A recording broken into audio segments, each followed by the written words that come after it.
If you can, try and find Queen Elizabeth Elementary School, a place notable for its spacious schoolyard and aged brick building. Go to this school's playground on a Sunday evening, anytime between 6:25 p.m.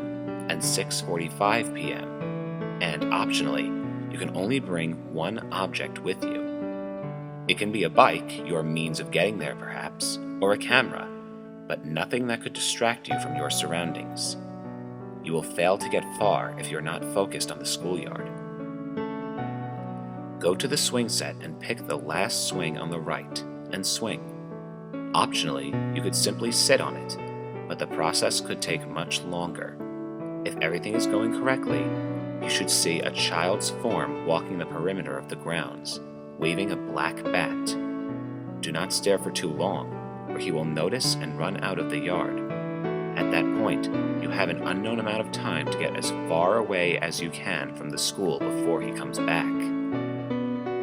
Continue swinging long enough, and you'll hear him call out to you, heading towards you slowly from behind. Only look back at him once or twice at first, but as he gets closer, he will ask your name. Under no circumstances should you ever reveal your name to him, as he'll ask you more and more questions that you'll be forced to answer. He'll remember everything you tell him, and while he is not able to hurt you with this, he likes to tell his friends everything about the people he meets. Instead, just politely tell him that your name isn't important. He'll first ask you from afar if you've ever played baseball. Then, the boy will stop beside the swing set. You'll notice he is approximately 7, with a blonde buzz cut, an oversized camouflage print hoodie, and he's chewing on some sort of stick. You will not have enough time to identify what it is, but it has been described as a coffee stir stick or even a long nail. This is when he'll ask you if you want to play baseball. This is the last chance you'll have to leave. If you must, tell him that you aren't good at baseball, or maybe that you need to go home for dinner. The boy will try to persuade you to stay, and maybe even offer to teach you to play. But turn him down politely and promise him that other children usually come to the grounds around that time. Leave and head straight to your destination. If you do choose to play baseball with him, he will not seem excited at first, but lead you straight to the baseball diamond on the other end of the yard. He may not say much, but mention that he's been looking for people to play with him for a while. His game of baseball, as it will turn out, involves you throwing a ball to him, and he'll hit it with his bat and then run around the diamond. You'll repeat this over and over again, and it isn't known how long it could take until the boy will be contented. It could take anywhere from 10 minutes to 3 hours. If at any time you try and leave the game prematurely, he will try and persuade you to stay. You'll notice a different look in his eyes, and looking directly into them will give you a burning feeling in your skull.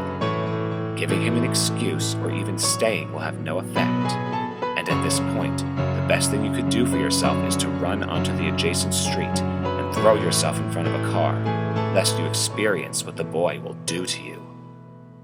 But play baseball with the boy all the way to the end, and he'll come up to you overjoyed.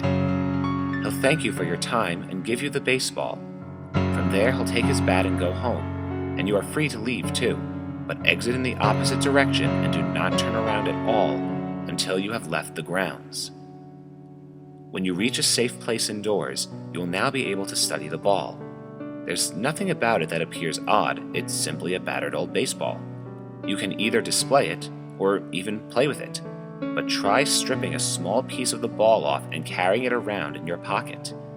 You may experience headaches at first, but you'll notice a change in yourself afterwards. You'll be able to predict any accidents around you, know who is sneaking up behind you, and expect nearly anything out of the ordinary. Carry the piece around with you enough, and the power of it will absorb into you to the point where you won't need it anymore. Your friends will declare you a psychic, but sometimes the weight of the power will give you bodily aches. Most likely, you'll never meet that little boy again.